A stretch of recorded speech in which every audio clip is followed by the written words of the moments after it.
And I want to continue with God Talk with our panel, who's just kind of crept in here as we've been talking with Leland. First of all, Dr. Alex McFarland, who is a religion expert and talk radio host, he's here. A lot of times he comes to us via the internet, not the internet, but the satellite from Atlanta Bureau, but we're glad to have him in-house right here. Great to be here, Lauren. And Dr. Dale Archer, psychiatrist, and DaleArcher.com. Yes. He hasn't even been in the room. Dale. Yeah. Did I say Dale? I haven't been here in so long. Dr. Dale. You dropped the D.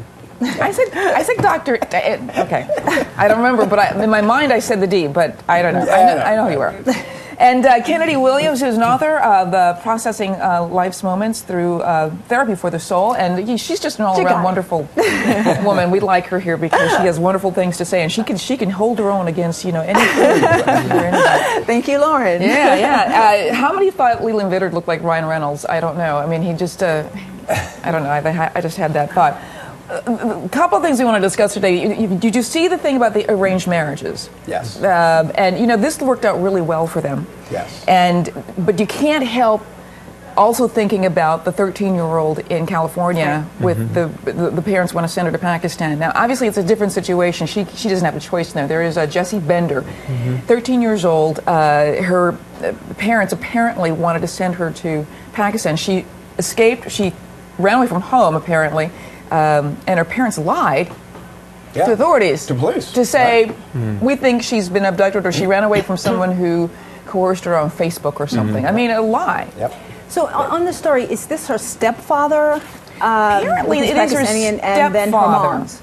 But I don't know more of the details because one of the things that the mother, Melissa Bender, said to the police is that apparently Jessie didn't want to go on a 2-month vacation, a family vacation. Who takes a vacation for 2 months? Right. I know. During school. Yeah. I have strong thoughts about that. What are your...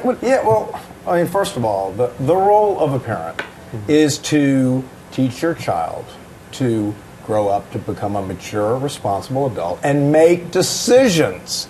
And make decisions about who you're going to date and who you're going to marry. And so I think that arranged marriages basically take that decision making away from the child and put it on the parents. And the parents may know best. They actually may. Yeah. But that's how we learn. Yeah, we may make mistakes. We may marry the wrong person and have to move on, but that's part of growing up. That's what life is about. So I have issues with this arranged marriage. I don't agree with it. Now, before we continue, we've got a soundbite from the mother, Melissa Bender, talking about the situation. Let's listen to this. Please, I'm begging you, let my baby go.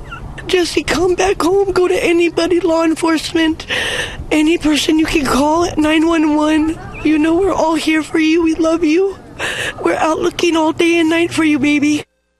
Okay, now that we know what was going on, what do you think of that? Horrible. It's disgusting. It's disgusting. There were some studies several years ago that showed that a lot of arranged marriages in other cultures had a fairly high success rate and a fairly low divorce rate. But what the study showed was that it wasn't necessarily that the partners fell in love and really, cared for each other as people in Western societies might fall in love, that there was great societal pressure, great family pressure to remain.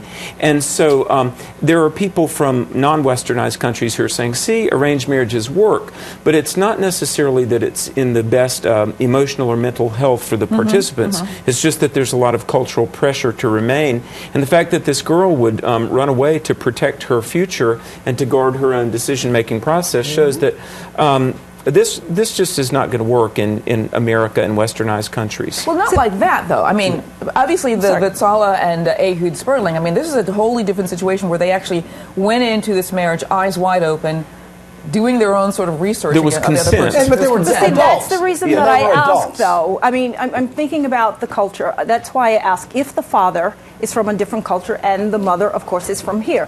So she decided to lie based on the fact that she wanted to, please her husband? Because it's not our culture. Father is the stepfather. Yes, he's the stepfather. He's Pakistani. Right, but is that their culture? It's not hers. But she, to come out and lie, about her own daughter, I think that's just not only that, crying on TV. There's another situation with a camera there and saying, "Oh, please come back," when it's like you know exactly what's going on. But The Sperlings raise an issue about marriage that is so crucial to perhaps why a lot of Western marriages fail, which is that they focus so much on the falling in love aspect of the marriage. And like you said, when you fall, you get hurt.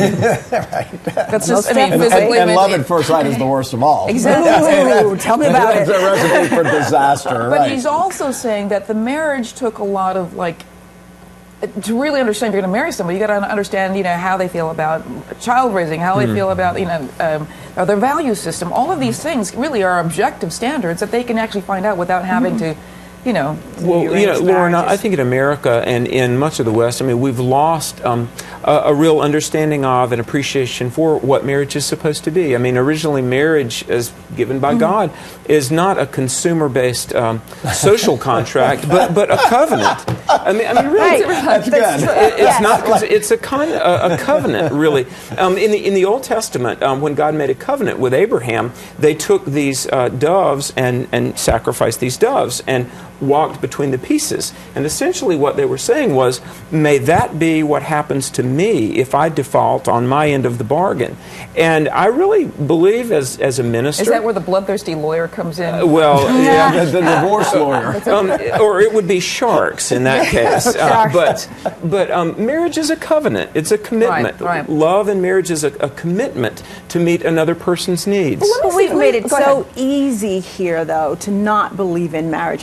Based on the things that we do. Now you can go and get a divorce, and No-fault divorce. No-fault Yeah. divorce. We've made it so easy for people not to believe in marriages. And then right now, not saying anything really against the media, but what are they really promoting? They are promoting the sex. They are promoting non-marriages. They are promoting having children without being married. So, that's the type of thing that we're But dealing you know with what? right now. From my perspective as a psychiatrist, I think the number one problem is the narcissism in our country that Yes. is run amok. And I think social media is a big part of that, because social media is all about look at me. Me, and me, then me, we'll the put- me yeah, it's all about me. And if I'm not Individualism, happy, maybe I- not narcissism, but we call it individualism. When we look at it in light of something that's actually really good, that I have the right to pursue happiness, and part of that happiness is finding marriage. But there is a healthy narcissism and there's a pathological narcissism, and we are into the pathologic It's the social stages. media. Because there was a study at the University of Michigan that was done a few years ago, looked at college grads after 2000 and before 2000, and they evaluated empathy. Empathy was down 40%. Whoa. 40% for graduates after 2000. And of course, Wow. empathy is a direct result of not being narcissistic, relating to the thoughts and feelings of others. What was the cause of this lack of empathy? Well, there are all kinds of theories about it, but social media is a big proponent part because, of it. because you are disconnected from the Yeah. personal communication. It's all electronic. And that's- So they're thinking that's really a big part of this. And that's the thing that I find so interesting about President Obama. The one thing he said that he got from his grandmother was empathy. To understand empathy. And I think that is the core of his relationship with Michelle, because they understand empathy. But most of the time here, we do not. It's Wow. basically about It's the narcissism me-itis. versus empathy, and I think the two do not go hand in hand. If you're narcissistic, you cannot feel for others because you're too much thinking about Thinking yourself about yourself. and what I want and what do I need. And I don't care about you. I'm going to Yeah. do whatever it takes to get it for me. Yeah, an ethic that we need to pass on to young people is selflessness. And theological studies, sociological studies show that there's a lot of joy in caring about others and less about myself. Right. There's a Totally thing agree. that's measured every few years called the National Happiness Index. And it showed that the people who have some of the greatest life fulfillment, the greatest happiness, not to mention one of the greatest predictors of financial success and rising out of poverty, is a stable family structure, which comes out of a stable, committed marriage. Right.